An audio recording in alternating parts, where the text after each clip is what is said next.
Well, hey, Nick. Good to see you, man. Another late night edition of Andy and Nick shooting the breeze. And Nick just polished off his delicious meal of meat.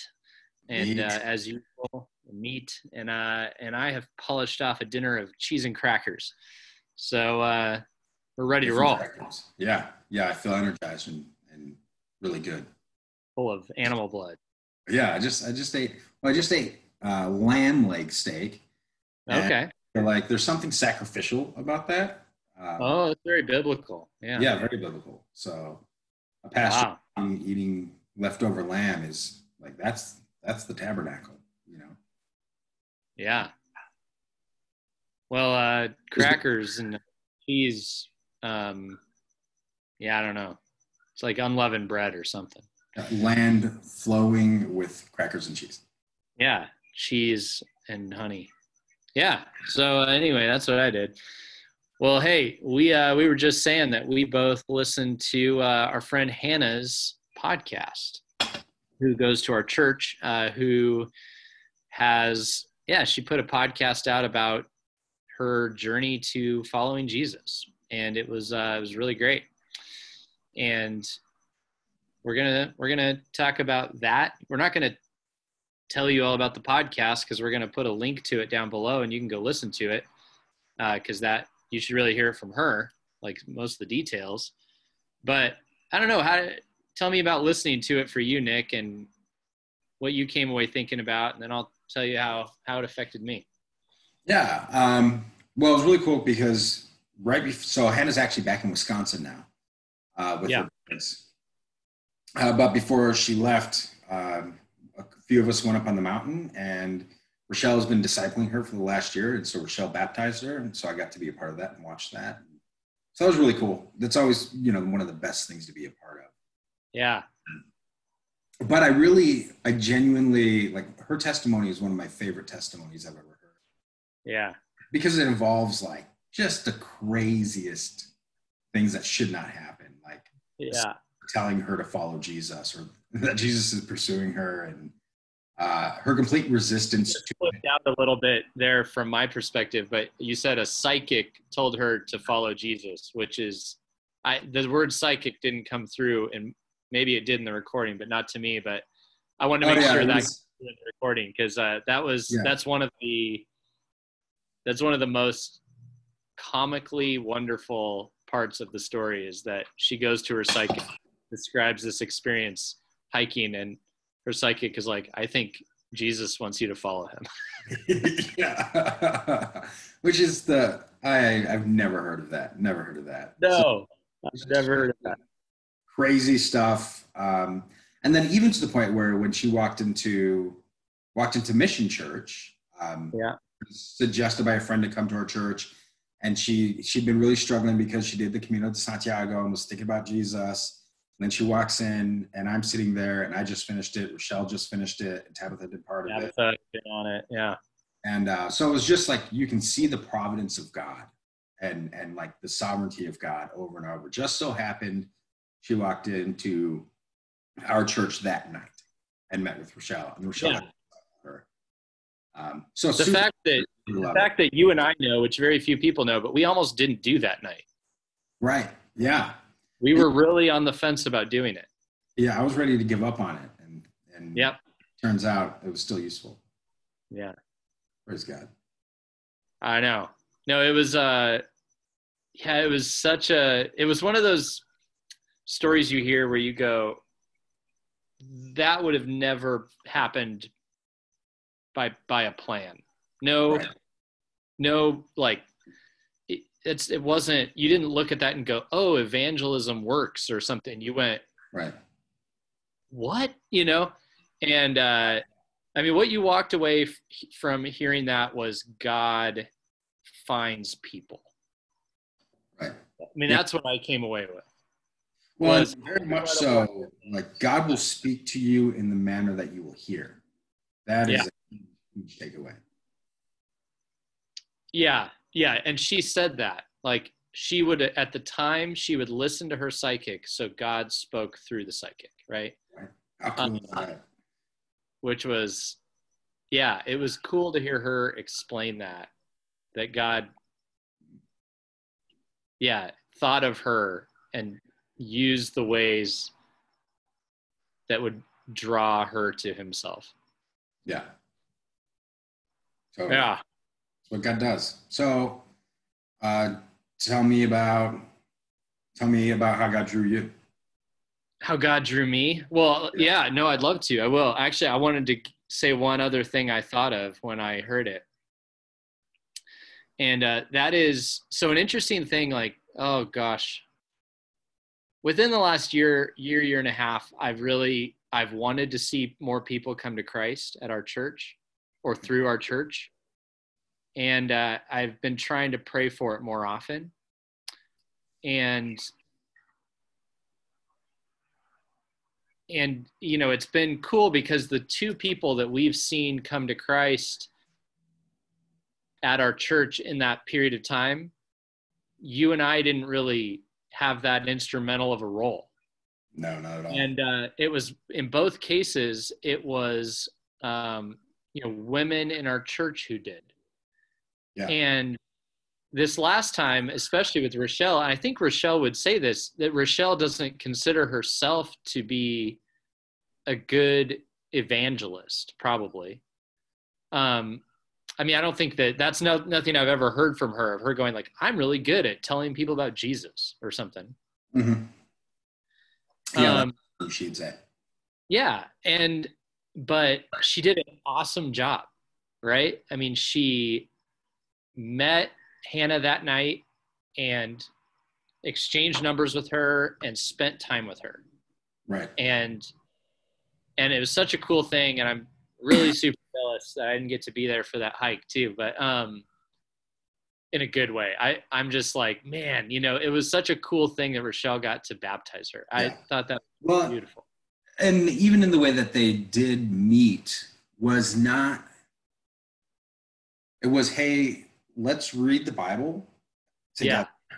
And then we're going to get together and just talk about it and ask questions. And so, man, we put so much emphasis on plans and strategies and this is how you evangelize. And it's, man, love somebody, meet with them, and care about them and what their questions are. And maybe like what we learned from Hannah's story is assume that God's doing more behind the scenes than you know. Right. Most definitely. That reminds me of oh, go ahead. Oh, go ahead. I was going to say there's a book, and now I'm forgetting the guy's name. But one of the statements he makes is, I'm just going to frustrate me that I can't remember the name of this book. But one of the statements he makes is, he says, if someone's talking to you and they're not a Christian, and they actually ask you about something biblical or about church, you need to assume that God has prompted them to do this, and that he's been working and set something completely up for you to now. So the gospel. I would go on to say, even if they're arguing with you. Oh, yeah. I had an old neighbor. This is actually a good prompt to try to touch base with him again in my old neighborhood. But he found out I was a pastor, and he would just come and just get on my case all the time. Like, he would go out of his way. And one day, and I would almost say it was a turning point in our relationship, I looked at him and I said, you must be interested in Jesus, because nobody's ever bugged me about Jesus as much as you. Right. And he was like, no, I'm not, you know, but I kid you not, like, we became really good friends. You know, I would still stand by that. One time his wife, we were having a conversation, and his wife pitched in. She's like, he's right. You know, you really are like ticked off about Jesus, and maybe you should think about that. That's hilarious. But she wasn't a Christian. Yeah. I love that. Was she a psychic by chance? Maybe. I hear that works. I hear it does. But it just made me think this whole thing, like how cool it is that God worked through the people that we're investing in so he did work through you and me, right? Like, because we're investing in our church, and in these cases, like, those who were invested in others. And that's exactly what we want to see. We've been preaching that all year. And it struck me like how cool it is that God gave our church exactly what we're trying to ask for, in that the two people who've come to Jesus have come through members of the church. And I would just like love to just think that into our church more right in this moment. Like, that's how it's happened the last 2 times. That's probably the most effective means. I would love to like be with somebody when they come to Christ. But of course, like, you're out there. Our job is to equip the saints. Christian, that's you, to do the work of the ministry. So anyway, I just loved how that is what happened, and I was really encouraged by it. So anyway, go listen to her story. It's long. Listen to the whole thing. Just tune into it. If there's one stinking thing worth listening to during all this, being stuck at home in quarantine thing, listen to that. And like, she's shared it publicly. So if you have a friend it would encourage, send it to them too. She's not going to have a problem with that. Right. I would say there was a risk involved in her sharing that publicly. Like, because the people she worked with and led generally were in a different space. Right. Very much so. And so she shared it. Yeah. I would say one of the cool things that I was thinking of when I was listening to it was the people that she shared this podcast with who would listen to it because of where she's come from. Right. Never, ever listen to me. Like, no. There's a chance. Yeah. And so she has a voice that I don't. And then I think of, man, we have, how many members of our church? I don't know, in the 80s or something like that? Yeah, almost 80. So that's a lot of different voices that can speak to areas and to people that I just will never, ever have a chance. And then there's those who, outside of that, there's people who go to our church that aren't members who are mature still.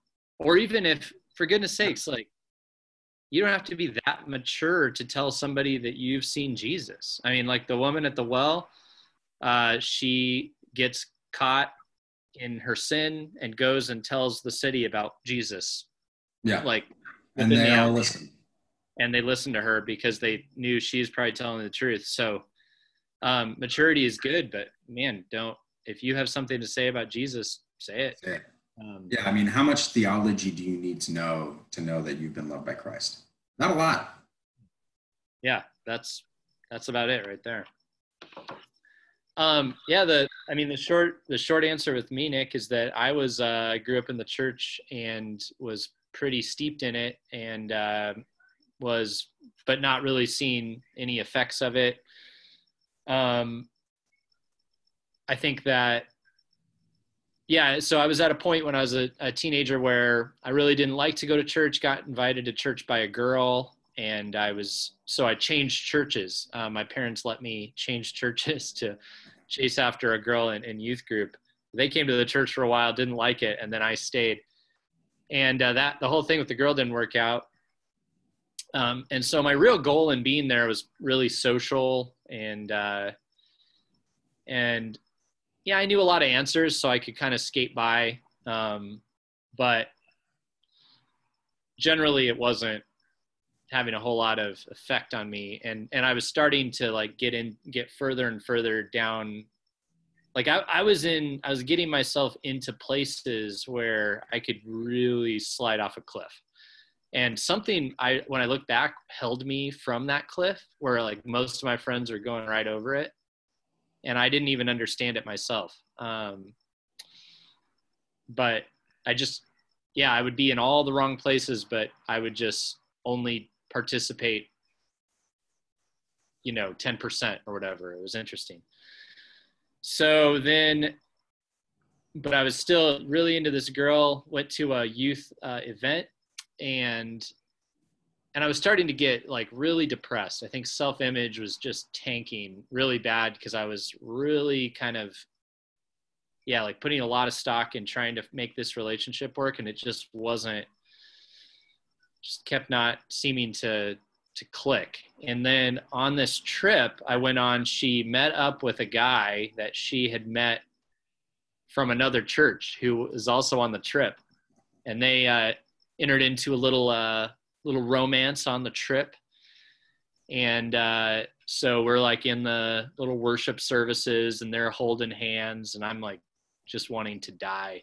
And I say that jokingly, but it became actually I wanted to die. Like, so I went back to my hotel room and I started having the darkest thoughts I'd ever had, where I thought the clear thought was, if I died right now, nobody would care. Like, that was crystal clear in my mind. And it hit me that this isn't good. Like, people think this when they hurt themselves. And it was, yeah, and I was in the room with this kid, Tony, and we were watching the movie Boys in the Hood, which was definitely not the plan that the youth leaders had, I think. And I was sitting on the floor and Tony was just watching the movie. And for whatever reason, this just hit me. I probably said the first honest prayer of my life, which was just, God, I'm not okay. And I'm, if you're like out there, I need your help. And the next day we went down to they had these sessions where guys spoke, and this dude just shared kind of some stuff about his history and his life. And it wasn't like my story. It was similar, but not really. But I mean, I kind of related, like, poor kid who grew up poor and stuff like that. And he just talked about like how coming to Jesus had just made an incredible transformation in his life and given him purpose and given him meaning. And he realized that Jesus died for this little punk kid, and he couldn't believe it, and it changed things for him. And I remember for the first time, I was like, I've heard this 1,000 times. But I thought, but if it's really true, I really need it. And that was the first time I ever thought that. And so I like prayed a really sincere prayer just to myself, in which I was like, God, that if this is really how it works, I really need to know that I matter to you and my life matters. And I mean, man, that was like a really, I think nothing's been the same since then. I mean, even my mom would say, like, I never read the Bible before that. And I became interested in what God had to say and who God was. And that was a whole new, like the Bible talks about having a new and renewed mind. Yeah. And that's how it felt. And it was like, and it wasn't because I fixed myself. It was because I died. I quit. I surrendered. Right. So, yeah, that's me. How about you? Well, I got saved in Bible college. So I ended up there I got my first tattoo my senior year. I was living in Missouri at the time. So I flew out of here to spend the summer with my dad and got a tattoo. And my mom told me, if you get a tattoo, I'm kicking you out of the house. And she was also my boss at the time, and I'm going to fire you. Because she knew that my dad was going to pay for a tattoo. So I thought she was bluffing, and it turns out she was not bluffing at all. So she gave me 2 weeks. And so I called my dad and asked if I could move in with him, and he told me no, promptly. And but he did give me the option. He was like, here's the thing. If you go to this Bible college, I'll pay for the first year. And I was not a Christian at the time, and, was building motorcycles and like fighting people. And I had my own little path that I knew where I wanted to go. So I told him no. And then he told me that I was on the beach, that all the meals were included, like everything is included. And the girls outnumber the guys 3-1. Yeah. I said, yeah, which is a pattern I just picked up with us. You're chasing girls. Yeah. Not anymore. We are not chasing girls anymore. No. So anyway, I filled out the forms and I had to Google all the answers. because they want doctrinal statements and like, what is the Trinity and who is Jesus? And I knew some of the stuff, but there's like probably 60%. I was like, Google, help me. And so I lied on all the forums. They wanted testimony. So I made one up and sent it in. And within 2 weeks got an acceptance letter out in Temecula, California. So I ended up, Andy, who are you waving at? Is that Michaela? Michaela just got home, and we kind of had a dog barking frenzy that some of you all might hear. Oh, I said hi. Nick says hi. We're recording right now. Yeah, that's right. She just got famous right now. Yeah. So anyway, I drove from St. Louis to Temecula, California, and ended up in Bible college and just hated it so much. I despised it. That whole, like, for a few months, I really, really didn't like it at all. And the irony of it was I didn't like it because I saw so many Christians like in sin, like sinning over and over again. And it wasn't just like little things like when you told a lie. It was like people getting caught, doing inappropriate things on the grass. Campus, and you're like, whoa. And then I remember, so I kind of distanced myself from everybody. I found like spitting on the grass and stuff like that. Huh? Like spitting on the grass and stuff. Yeah, like that. Real bad, spitting on the grass. There was a lot of rolling down hills on accident, if that means anything. So anyway, I found a friend who was in the same boat as me, just kind of was there, wasn't really following Jesus. And so we palled around. And I was just kind of in that state until one night they had Sunday night required chapels, and they decided to host a baptism at the end of that chapel. And I don't know why, but I was so infuriated by that I mean, it was like next level of anger. And all I could think was, you people are in Bible college. Like, baptism is step one. I learned that by that point. And so I'm like, you've made it all the way here without getting baptized. You're just, you have no clue what you're doing. And then they said that the baptism was mandatory, that you had to attend to watch everybody get baptized, whoever was going to get dunked. And so I was like, no, I'm not doing that. There's not a chance. So I was walking away to my dorm, and the way the Bible college is set up is there's natural hot springs that kind of flow through it. Wow. And so I passed the baptism and got like cleared everybody to make sure that nobody would notice that I was gone. And crossing one of the hot springs, I heard someone say, "It's time for you to follow me." And so I looked around and I didn't see anybody. And I thought, who the heck is messing with me? Like, did I get caught? Is somebody messing with me? What's going on? But nobody was there. So I kept walking and I heard it again. And I thought, I don't know what to do with this. Like, I'm looking around, there's nobody there. I'm like, hey, who's there? I need you to tell me who's there. Nobody answers. And I have a thought. I think, oh no. Either like I'm going crazy, I'm losing my mind right now, or maybe God just spoke to me. So I didn't do that. So I walked a little further and I heard it again. And I thought, okay, this has got to be God. Like, I'm not crazy. At least I don't think I am. Sometimes there is a slight fear that I have that I actually am crazy and everybody's pretending around me. So that exists in my brain. But at that moment I said, okay, God, like, if I'm going to do this, I'm going to do it all the way. So I need you to like tell me what I need to do if you want me to follow you. And so I decided that night that I wanted to be a pastor. And then I went and got baptized with everybody that I was mad at. So, yeah. So from then on, it was, here we go, 100%. And that's how God spoke to me. And that's the pattern he has in my life generally is I tend to be rather aloof, and then God just does something really big, really reveals himself to me or shows me something about myself. And it's a moment, and then I just kind of like go back to, okay, now I've got to readjust my life.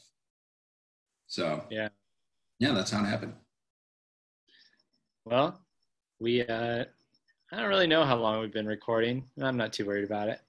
But that was cool, man. Thanks for prompting me to tell my story as well, and thanks for telling yours. Oh yeah. And why don't we just end with encouraging our people to tell your stories. I mean, maybe that's with a group of friends. Maybe that's kind of in your small group, your micro church. Maybe it's with people who aren't Christians. Maybe it's by recording it, like Hannah did, and just sharing it in an inobtrusive way where people can opt in if they want. Yeah. Or writing it, and yeah, let's be people who share our stories about what God's done in our lives. So Love it. let's I guess sign off with that. Thanks for tuning in, and we'll do a couple more of these next week. So it's been fun. Thanks for watching, by the way. We've I think when we first recorded this, I always have in my mind like, yeah, there's gonna be like 2 people, but a good group of you are watching, and we appreciate that. So Yeah. Hope it's encouraging and thought provoking. I don't know. Inspiring. Am I inspiring? And as we've said all these other times, feel free to comment, ask questions, give us a topic. That'd be cool, because we're just kind of making this up as we go. So anyway, yeah, have a good night, and thanks for tuning in.